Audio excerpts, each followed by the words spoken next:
peu tard aujourd'hui parce que j'ai travaillé dans mon boulot de salarié où je suis chef de produit en marketing, que je quitte bientôt puisque j'ai démissionné. Il va falloir que je mette un truc pour enlever ça qui m'embête à tous les débuts de vidéo. Voilà, donc aujourd'hui je vous fais le live un peu tard. J'espère que vous allez toutes et tous bien.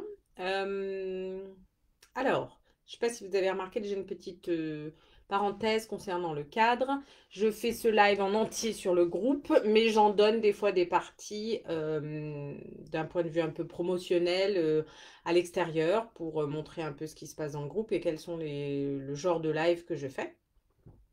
Voilà.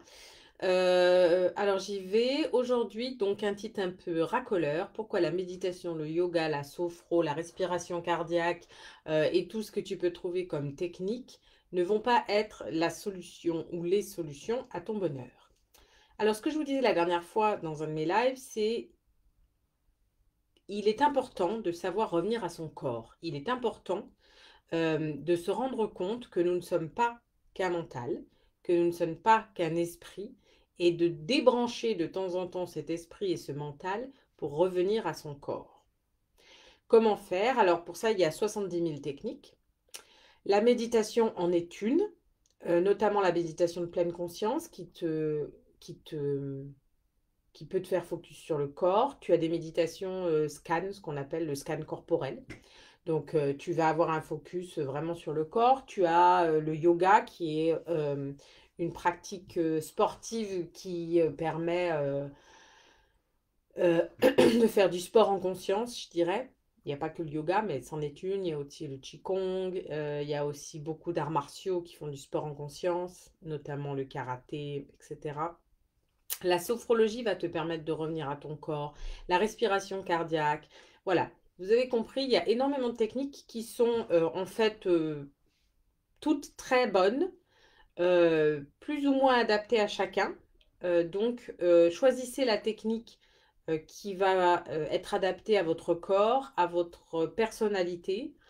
Moi, je suis une femme feu, c'est-à-dire que je suis, alors selon la méta, pour ceux qui ne connaissent pas, la méta est un outil de développement personnel qui permet de connaître sa personnalité et de connaître, coucou Annie, de connaître aussi, grâce à sa personnalité, comment s'habiller pour être soutenu grâce à ses vêtements. Donc, peu importe. Dans la méta, je suis une femme feu et on le voit, je suis une femme très dynamique. Donc moi, ce qui va bien m'aller, c'est soit des choses qui vont me calmer et me recentrer et me permettre de récupérer cette énergie qui se disperse et de la recentrer autour de moi, ou alors des sports ou des activités qui vont me permettre de me défouler. Tout en prenant soin de mon corps parce que comme je ne suis pas une grande sportive, ou qui vont ensuite me décourager, disons. Voilà, donc toutes ces techniques, elles vont vous permettre de revenir à votre corps. Et comme je disais, c'est important de revenir à son corps parce que son corps, c'est un des éléments de notre être euh, qui peut être décomposé en l'esprit, le mental, le corps et les émotions. C'est une façon de décomposer l'être, il y en a d'autres. On peut aussi décomposer l'être en fonction des chakras, on peut aussi décomposer l'être en fonction des auras, on peut aussi décomposer l'être en fonction des domaines de vie, on peut aussi décomposer l'être en fonction de son passé, de son présent et de son avenir. Voilà. Mais c'est une des fonctions, c'est ça. Et j'ai ma fille qui est fatiguée ce soir, elle n'a pas de pleurer. On peut donc revenir à son corps et c'est conseillé de se rappeler qu'on a un corps parce que le corps donne des informations. Maintenant, toutes ces techniques, quelles qu'elles soient, ne sont pas la solution à ton bonheur. Pourquoi? Parce que c'est des techniques qui vont en fait hum,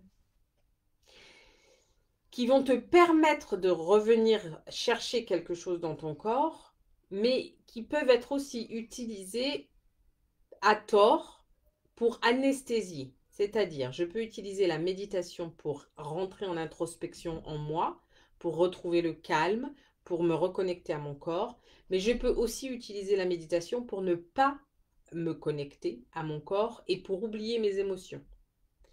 Je peux utiliser le yoga pour être en connexion avec mon énergie, mais je peux aussi utiliser le yoga pour me défouler et vider cette colère et ne pas aller regarder quelle est l'origine de cette colère. Je peux utiliser la sophrologie pour me reconnecter avec mes émotions, mon corps, mais je peux aussi utiliser la sophrologie pour enlever ces émotions et ne pas les vivre. Voilà, donc vous l'aurez compris, ces solutions-là sont des solutions qui peuvent être, comme pour tout, bénéfiques ou maléfiques. Dans le sens où, si, alors, un de mes coachs préférés, Nicolas, te dirait que si je te donne un couteau, ce couteau, tu peux l'utiliser pour couper de la viande, couper des poissons et faire de magnifiques sushis, mais tu peux aussi l'utiliser pour planter quelqu'un et le tuer. Donc en fait, ce couteau n'est qu'un instrument et ça dépend ce que tu en fais. C'est la même chose pour toutes ces techniques. Ah, je suis coupée. Je ne sais pas si vous me voyez encore. Ou s'il n'y a que moi qui suis coupée. Ta-ta-da, ta-da. Ta-ta-da, je ne sais pas où je suis. Si vous me voyez encore, dites-le moi. Non, ça a l'air de pas marcher. Hein. État du stream. Pourtant, ça marche.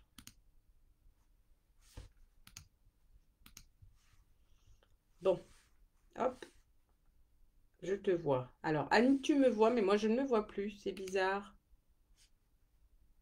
Nous rencontrons des problèmes pour lire cette vidéo. Annie, dis-moi que tu me vois et que tu m'entends. Comme ça, je continue. Et si tu me vois et tu m'entends, je continue. Même sans me voir. Je sais qu'il y a un décalage, donc je vais attendre ta réponse. Et si tu me vois et que tu m'entends, je continue comme ça. Sinon, je l'arrête. Je suis désolée pour ceux qui prendront le replay si c'est le cas. Tu me vois. Bon, alors, si tu me vois et que tu m'entends, je continue. J'en étais où? Donc, ces solutions ou ces techniques ne sont pas des solutions pour être heureux. Pourquoi? Parce que pour être heureux, il faut être dans la jouissance de qui tu es. Et pour être dans la jouissance de qui tu es, c'est pas en utilisant des techniques qui vont être utilisées à mauvais escient en tant que somnifère, je dirais, pour t'anesthésier, que tu vas pouvoir jouir de qui tu es. Pour pouvoir jouir de qui tu es, il va falloir plus que tu sois dans du développement personnel, de sorte d'accepter ta lumière et tes ombres. Je m'explique. Accepter qui tu es, de A à Z, du doigt de pied au fin fond de tes cheveux. Accepter qui tu es, de toutes tes qualités et de tous tes défauts. Défauts qui peuvent être aussi des qualités, qualités qui peuvent être aussi des défauts. Les médailles ont toujours deux faces. Accepter qui tu es. Bonsoir. Mamazmia, j'ai toujours pas ton prénom, mais Mamazmia, c'est joli aussi.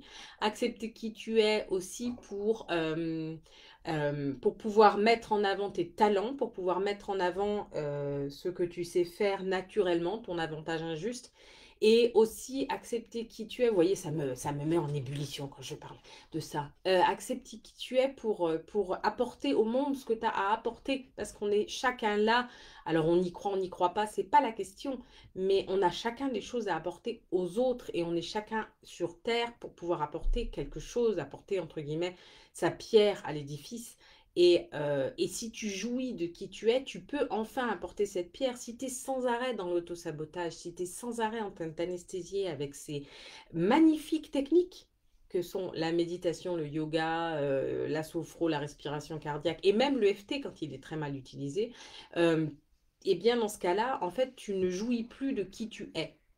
Et pour pouvoir jouir de qui tu es, eh ben, il faut aller un peu creuser, aller renouer un peu avec tes désirs, avec ce dont tu as envie, avec ce qui te fait kiffer. Je me souviens très bien, dans les premières suivis psychothérapiques que j'ai eu, parce que j'ai commencé à aller chez des psychothérapeutes, d'abord chez des psychiatres, après avoir eu des traumatismes, ensuite chez des psychothérapeutes, pour finir chez des naturopathes et chez des coachs. Et les psychothérapeutes, à chaque fois, me disaient, mais il faut que vous fassiez des choses qui vous font plaisir. cherchez des choses qui vous font plaisir. Et quand j'y suis arrivée, la première fois chez une psychothérapeute et qu'elle m'a dit ça, j'ai fondu en larmes et je lui ai dit, je ne sais pas, je ne sais plus ce qui me fait plaisir. Je ne sais plus ce qui me ressource. Je ne sais plus ce que j'ai envie de faire. Donc elle m'a dit, mais si on vous laissait une semaine de vacances, qu'est-ce que vous feriez? Et je lui ai dit, je ne sais pas. Donc j'étais arrivée à un point où j'avais même plus, enfin, j'avais plus de connexion avec mes désirs, avec mes besoins, avec mes envies. Et je connais beaucoup de mes clientes qui en sont aussi à ce point-là. Et c'est la première chose à faire, c'est aller chercher au fond de toi qu'est-ce qui te fait envie, qu'est-ce qui te fait kiffer. Alors quand tu t'en es éloigné, comme je m'en étais éloignée, c'est parfois difficile. Donc il y a des petits exercices qu'on peut mettre en œuvre, mais pour pouvoir justement renouer avec ça. Mais la première chose à faire, c'est ça. Et la deuxième chose à faire, ou en parallèle, hein, c'est pas une question de série, c'est pas un ordre, c'est de retrouver un niveau d'énergie correct pour pouvoir mettre en œuvre ce qui te fait kiffer. Donc, un, te renouer avec tes désirs et deux, bonsoir Kim, de renouer avec ton énergie. Si tu renoues avec tes désirs et si tu renoues avec ton énergie, dans ce cas-là, tu vas pouvoir retrouver une dynamique qui est de quoi j'ai envie, je le fais, ça me fait plaisir, ça me ressource, ça me redonne de l'énergie. De quoi j'ai envie, je le fais, ça me fait plaisir, ça me ressource, ça me donne de l'énergie, etc. Et ça, c'est le cercle vertueux qui va pouvoir t'amener au bonheur, plus les déblocages, plus on enlève les croyances limitantes, plus parfois des coups de pied au cul pour aller dans tes défis et pour aller vraiment vers tes désirs, même si les peurs sont là, même si les doutes sont là, et enlever tout ça. Et pouvoir voir vraiment, en fait, comment dire, la substance moelle qui te fait kiffer dans ce que tu fais. Parce que parfois, on fait des activités, où on fait un travail, où on fait une chose, et puis on se dit, ah ouais, en fait, il y a des trucs que j'aime bien là-dedans, mais il y a quand même des trucs que j'aime pas. Et on a du mal à faire la différence entre les deux. C'est ça, pour ça que j'ai la substantieuse moelle. Donc j'ai mis un titre un peu racoleur, pourquoi la méditation, le yoga, la sophro, etc., ça ne te rendra pas heureux. C'est parce qu'il y a beaucoup, beaucoup de gens qui utilisent malheureusement ces techniques à mauvais escient, en fait, pour s'anesthésier et pour ne pas euh, ressentir ce mal-être qu'ils ont dans leur vie. Et ce mal-être qu'ils ont dans leur vie, c'est qu'ils se sont emprisonnés ou se sont laissés emprisonner dans des situations de vie qui ne leur conviennent pas, qui ne sont pas adaptées. Et c'est pas, souvent, c'est pas la situation en elle-même qui n'est pas adaptée. Comme te dirait le capitaine Jack Sparrow, le problème, ce n'est pas le problème, c'est la façon dont tu abordes le problème. Eh bien, c'est pareil. La situation, ça dépend des cas, bien sûr, mais il y a beaucoup de situations, en tout cas, moi, j'ai vu beaucoup de femmes se retrouver dans une prison dans leur vie alors qu'elles avaient souhaité tout ce qu'elles avaient, notamment le mari, les deux enfants, le chien à la maison. Euh, je, je résume d'une manière très cliché, et qui se retrouvent en fait en prison dans leur vie parce qu'elles ne voient plus euh, que les côtés négatifs ou que les contraintes de leur situation, et parce qu'elles se laissent emprisonner par leurs propres croyances. Propre croyance qui peut être, pour être une mère, pour être une bonne mère, je me dois d'être disponible à 100% du temps pour mes enfants. Pour être une bonne épouse, je me dois de... Pour être une bonne gna gna gna, je me dois de... Voilà, c'est ça les prisons dans lesquelles on se trouve, qui sont des prisons totalement psychologique qu'on s'impose à nous-mêmes via les éducations qu'on a reçues, la pression de la société, les croyances ancestrales, etc. Voilà. Donc, utilisez ces magnifiques techniques euh, à bon escient pour vous reconnecter avec votre corps, pour vous reconnecter avec vos désirs et vos envies, pour vous reconnecter avec vos pulsions. Et j'utilise un mot qui fait peur, le mot pulsion.